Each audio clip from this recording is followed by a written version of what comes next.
This is Professor Antonio S. Marajas, and this is Advanced Digital Technique.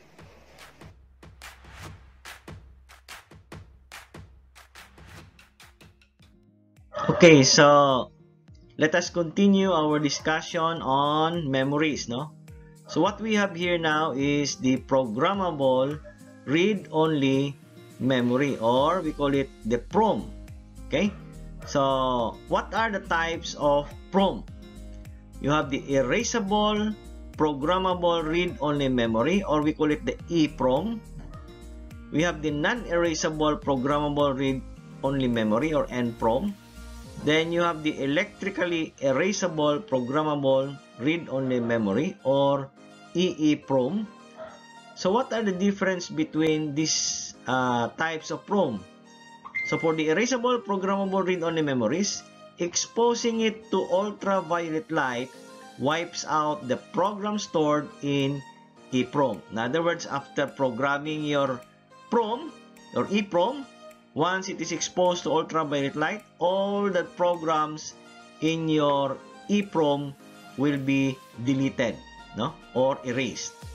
Okay, so this is the type of ROM or PROM wherein you can store data, or you can reprogram the content of that particular PROM, no? If you have an erasable programmable read-only memories. Only ROM will have a permanent data stored into it, no? Whereas if you have an EPROM, erasable programmable read-only memories, you after programming that particular EPROM, you can also change the program there by erasing first the data or the program stored in that particular EPROM.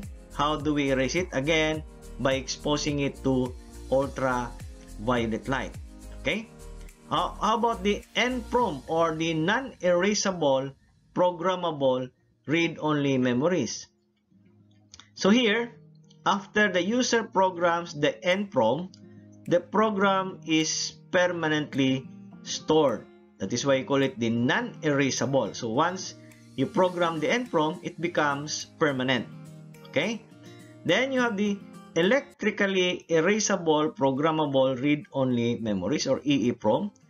By applying electrical signal, erases the program stored in EEPROM. In other words, there is in an integrated circuit, the EEPROM integrated circuit, there is a part there, a pin, or a pin that is to be connected to an electrical signal. And this, if you apply an electrical signal in that particular pin, then the data stored in the EEPROM will be deleted or erased, no?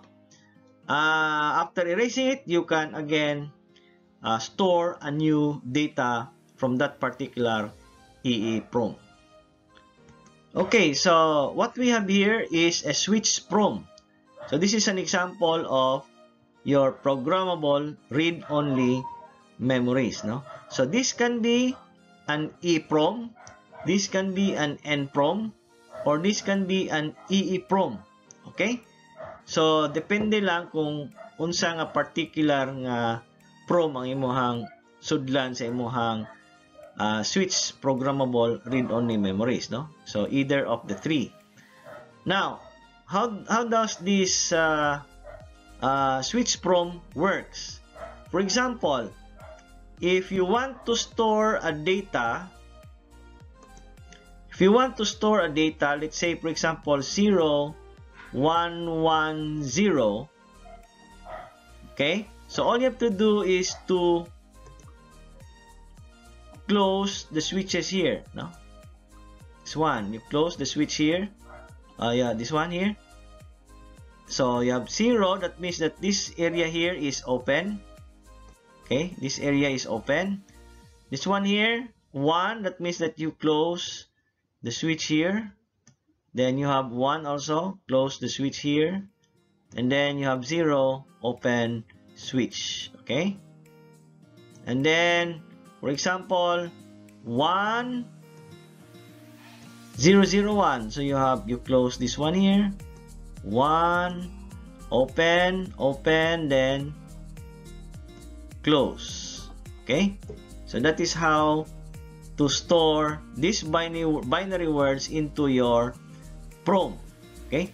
So again, if your address, for example, is 00, that means that the content of register R sub 0 is being read out at the output terminal of your programmable read-only memories, which is represented by D3, D2, D1, and D sub 0. And what is that? If the address is 00, that means that content of register R sub 0, which is 0, 1, 1, 0, is being read out at the output terminal of your read-only memory. So you have here 0, 1, 1, 0. Now, if your address is 1, 1, that means that the content of register R sub 3 is being read out at the output terminal of your programmable read-only memory. So this is closed, closed, closed, closed. So the output here is 1, 1, 1, 1. That is how your switch PROM works. Okay, another type of a memory is the so-called memory address register, or the MAR. So how does the MAR works? Let us define first what is a MAR. A MAR is a buffer. It is a buffer register. No? This one here, it is a buffer register that stores the binary address of the word being read out of the memory. Okay? So that is what is meant by MAR. Okay? So if you notice that we have here addresses A sub 3, A sub 2, A sub 1, and A sub 0. So for example, if the address A sub 3, A sub 2, A sub 1, and A sub 0 is equal to 1001, okay, here 1001, and the load here LM is equal to 1, no? Since this is a buffer register, diba? We discussed this previously in our registers and counters. Control buffer register. The load is the control input, right? So if load is equal to 1, then the value of your A sub 3, A sub 2, A sub 1, and A sub 0 here can be loaded or can be stored in your memory address register or buffer register when there is positive edge triggering of the clock. Okay? So if there is positive trigger of the clock, the value of your A3, A2, A1, and A sub 0, which is in this case 1001, is now being stored in your memory address register and will be transmitted towards your 16 by 8 read-only memory. So the output Q sub 3, Q sub 2, Q sub 1, and Q sub 0 of your buffer register are now transmitted in your read-only memory, 16 by 8 read-only memories. Now, if the enable of your read-only memory is 1, then the content, the content of a particular register can now be read at the output terminal of your read-only memories. Okay? So what particular register is this? For example, if your address again is 1001, that means that we are actually addressing register R sub 9. Okay? So we are addressing R sub 9. So whatever is the content of register R sub 9, for as long as enable is equal to 1, then that particular content of R sub 9 can be shown here or can be read at the output terminal of your read-only memories. Okay? Okay, so we go now to random access memory, or we call it the RAM. A RAM is sometimes called read-write memory, and it is equivalent to a group of addressable buffer registers. After supplying an address, you can either read the stored word on a particular register, or you can write, meaning to say load a word into the addressed register. Okay? So when you say equivalent to a group of addressable buffer registers, it could mean billions or millions of a group of addressable buffer registers, or it could be billions of addressable buffer registers. Okay? For example, if you have an 8 GB RAM, that it means that it can store 8 billion words. Okay? And these binary words are addressable. So by applying the write control signal, you can read the content of that particular register. So for example, register 1,025,000 again. By supplying the correct the write control signal or the address, you can read the content of that particular register, register 1,025,000. Okay, so whatever the content of that particular register can be read out at the output terminal of your random access memory. Or when you have a particular address, say address of 1,025,000 register, or register 1,025,000, you can also write into that particular register. Okay, so it can be well explained using this particular figures here. Okay, so in figure 7-12, it is actually a symbol of 3-state static random access memory. So you have here control inputs, WE, we call it the write enable, ME, memory enable. So what is inside your RAM? Again, these are addressable buffer registers.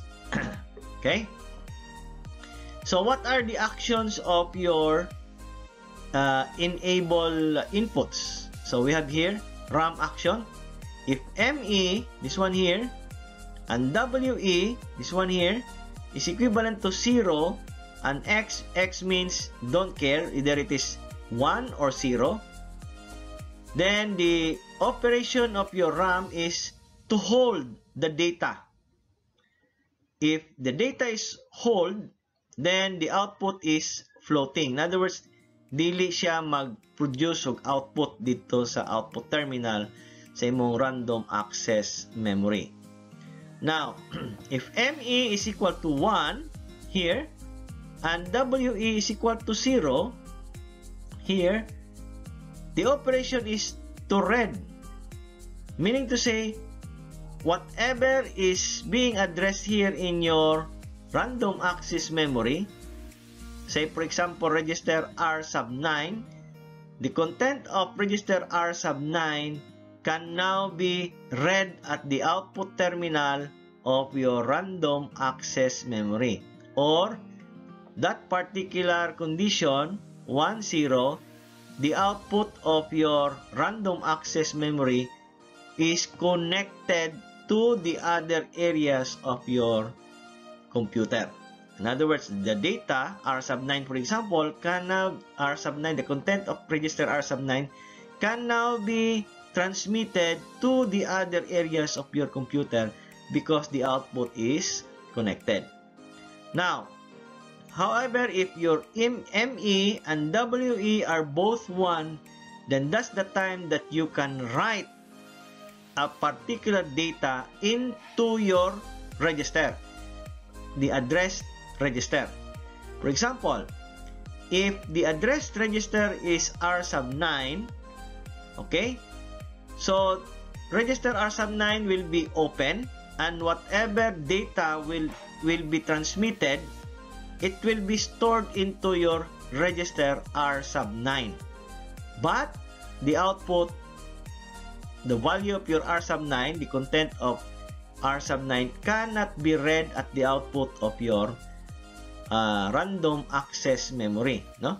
So iya lang i-store dito, pero dili pa niya ipagawas dito sa imong output sa imong random access memory. So again, I will repeat, if ME and WE are 0, 1, 0 I mean, then the operation of your random access memory is to read the content of a particular register, and the output of the random access memory is already connected to the other areas of your computer. Okay, the content, for example, register R sub 9, whatever is the content of register R sub 9 can now be read at the output terminal of your random access memory. If both inputs ME and WE are 1, then that's the time that you can write a particular data into the addressed register. So if the addressed register is R sub 9, then a particular data can now be written or loaded into register R sub 9, but the output is floating. In other words, the output cannot be read at the output terminal of your random access memory. In other words, ang action niya is just to write a particular data, but not to read the output at the output terminal of your random access memory.